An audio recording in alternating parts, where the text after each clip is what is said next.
Well, what's up, friends? Mark Holmes here, and as always, I want to thank you all for watching, commenting, subscribing, and being part of the Joe Boo Sports Report. Without you guys, as well as you ladies, you know that this literally does not work. All right, so a little update for us as we get ready for the Eagles. Our game has been flexed into Saturday, so it won't be a game day Sunday. It will be a Saturday for our Dallas Cowboys. And the question is, will the Dallas Cowboys rest players? Well, according to Mike McCarthy and things, we want to finish the season up strong. We're not talking about resting players. We need to get our shit together because we look like ass. He didn't put that on the end exactly like that, but that's basically the gist of what he's saying. The Eagles are having discussions on whether or not they may rest some players, although they may not have too much choice in the matter because they have put 12 players on the COVID list. Now, it's only Monday, and now technically the way the system works is you can get players back after 5 days. So that would mean literally Friday they would all have to come off the list to play on Saturday. They do have the advantage of playing at home, so they won't have to travel, but that means there's no practice, of course, for this game. For the Cowboys, of course, there's still hope that they might move out of the 4th seed.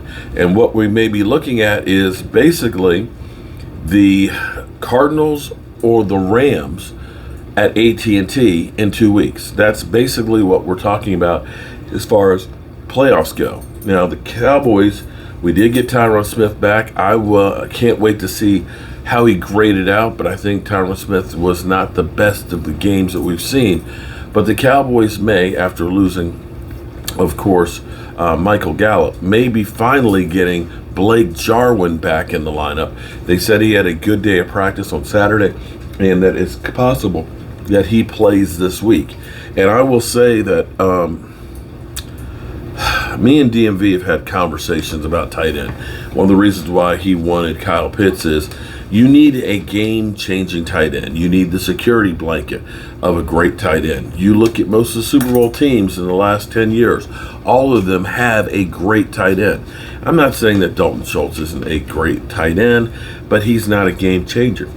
The thing that we have between Blake Jarwin and Dalton Schultz is between the two of them, you put together, you got great results from the tight end. And Blake Jarwin is a much better pass blocker. And that's one of the things that you have to look at. Since he's been gone, our running game has suffered tremendously. And maybe, just maybe, we can get him back, and maybe he can help spark that running game, because our running game has been horrendous. It's been horrendous. The fact that yesterday we had under 50 yards and 22 of them were Dak Prescott is atrocious. Another thing, we have some players and people basically pissed off because we kind of got screwed again by the officiating. The Cowboys have the most penalties in the NFL. Now, I'm not saying that the penalties aren't deserved, but there's no consistency on how the penalties are called. You can't tell me, well, you can't tell me. You can look at every game and every play and say there could be a penalty on there. It just seems to be there are more penalties called against the Cowboys, and that's the truth. And you look around the league and you see things that Anthony Brown got called for pass interference aren't called on other teams. And then when there's obvious mistakes, let's go to the end of this game. Forget about Mike McCarthy's calls. Forget about Dak Prescott's fumble. Forget about the bad passes. The Cowboys were still in that game. And a game-changing takeaway was right there. That was an obvious fumble. Let's be clear. It was a fumble. The official screwed up. Now, allegedly, there is New York, which is supposed to be able to oversee a bad call. The official says, well, I blew it dead because he was down by contact. He wasn't down. DeMarcus Lawrence tweeted pictures of it after the game. Mike McCarthy, fumble, fumble, fumble. It was a fumble.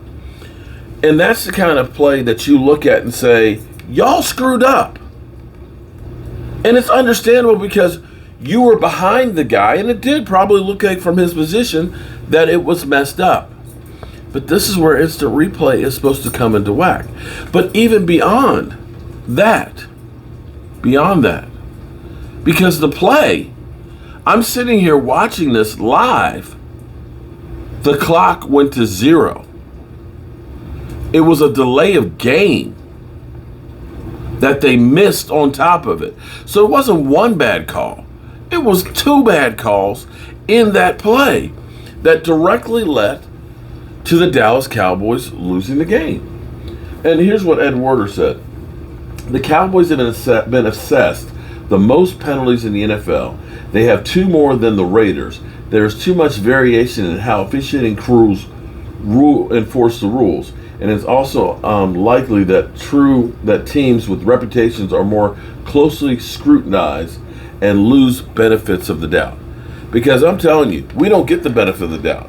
I mean, that should have been one of those ones where the official was like, can we go to replay?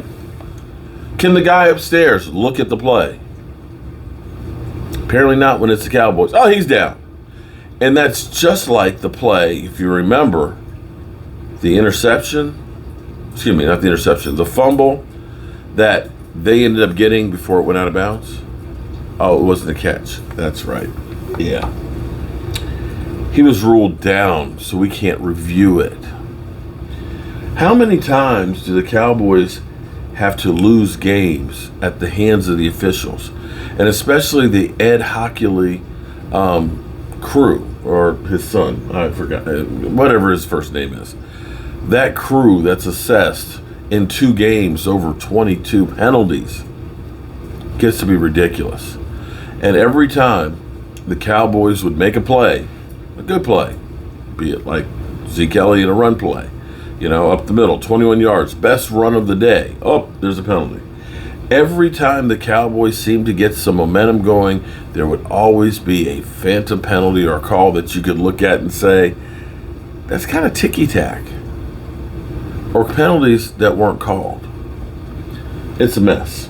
It's a mess to say the least. But what can you do? The Cowboys have to beat not only the other team, but they also have to beat the officials as well. And this is not the first time in the first game that we've gone through and we've looked at this and said, we got hosed by the officials. It's a regular basis thing. There's many reasons why the Cowboys are losing games that are close.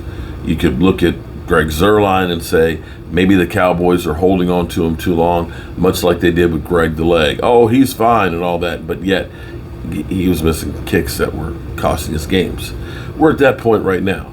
You could look at it and say, we can't run the football. What's going on with Zeke and Tony Pollard? You could look at it and say the offensive line is not quite there. There's a multitude. So by all means, it wasn't just the officiating that cost us the game. There were other things that we could have done that might have saved it. But in the end, you don't want to be the officiating to be the reason that you lost on an obvious bad call.